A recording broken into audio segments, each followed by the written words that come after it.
everyone, welcome to this week's Halton Hills housing update. So I've got October's numbers to review as well as some really nice updates from this week in Halton Hills. So first of all, looking at October's numbers, I was super surprised to see that we are basically even with last year, both in terms of units and in terms of price. So last October in 2024, our average price was $1,041,000 and we sold 62 units. This year, our average price was down just slightly to $1,033,000, so only $8,000 difference in our average price, and we were down to 61 units, so only one different from last October. I am really surprised by this. I know we had a stronger back half, and I mean, I'll talk about the numbers this week. We did have a good sales week, but I really thought the numbers were going to be a lot worse for October. But overall, we are basically the exact same as where we were last October. So I guess that is great news. So now let's talk about what happened last week in Halton Hills, which I think is such promising news.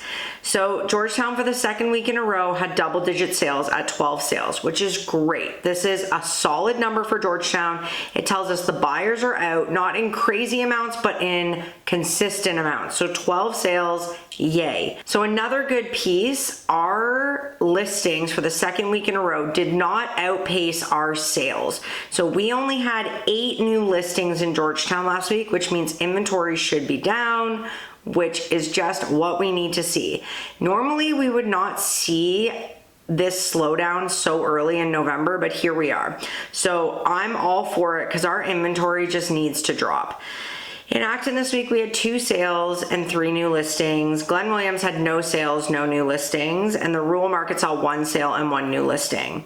One thing to note, of the sales, 10 of the 15 were under $1 million. So finally, our lower price point buyers are out, and we are seeing that lower ticket inventory moving, which is really what we need to make sure that our market stays like fueled. And so we were seeing a disproportionate share of our higher stuff selling, but it was like those opening price point buyers were not there, and it appears that they are back, which is super exciting. Looking at properties that came off and relisted and all of those things, this is a really high number for where we are in the market, but we had 16 properties come off the market last week. We did see a huge drop in inventory, in my opinion, for this time of year. This is normally something we might see in December, but we are starting to see inventory drop.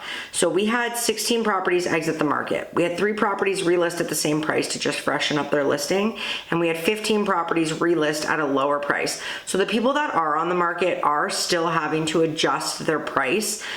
In general, I find that the products out there are overpriced off the bat, but people are figuring out really quickly that they need to come down in pricing because like buyers are just not looking at stuff that is not priced well. So looking at active inventory, last week we had 280 active listings. This is the amazing number. This week we are down to 257. So we had a drop of 23 units in our overall inventory, which is a huge week. Between properties coming off the market and sales picking up, this is exactly what we need. We are still sitting extremely high. We are still higher than we had ever seen prior to 2025, but it is a far cry from where we thought we might be going, which is to be hitting 300 again, and it is just moving in the right direction, and we just need more weeks, if not months, of this kind of trend.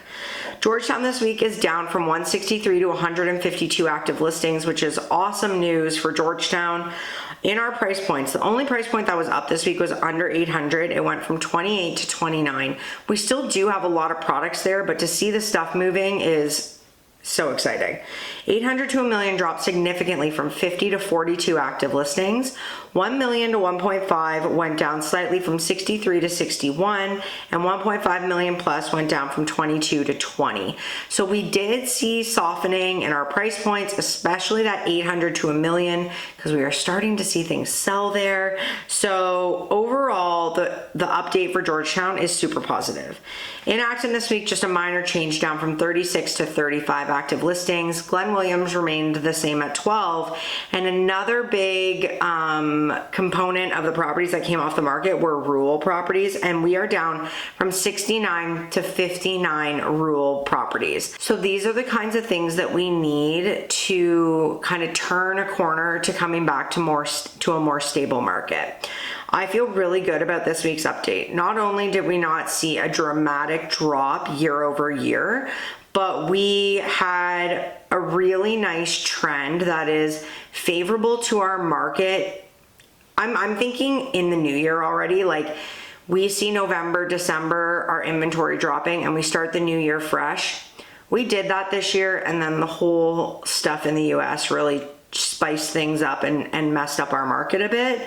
But I'm hoping that through the next 8 weeks, we can see inventory soften enough to the point where we start the year, maybe with that 70, 80 listings in Georgetown. And overall, we're sitting, a lot lower, like in the 160 to 180 range for Halton Hills. Like this would be the dream. We need Georgetown's inventory to basically cut in half, and we need the rest of the markets to soften as well. So I am hopeful that because this trend is starting a few weeks earlier than normal, because the market is just not giving sellers what they want, that we can go into the new year with a fresh, reset of inventory and, just get people back out there. It's been a really tough and interesting year for our market, and it would be nice to just have like a normal year. So let's hope that all the stuff we saw this week is leaning towards that. So I will be back next week to see how November kicks off. Have a great week, everyone.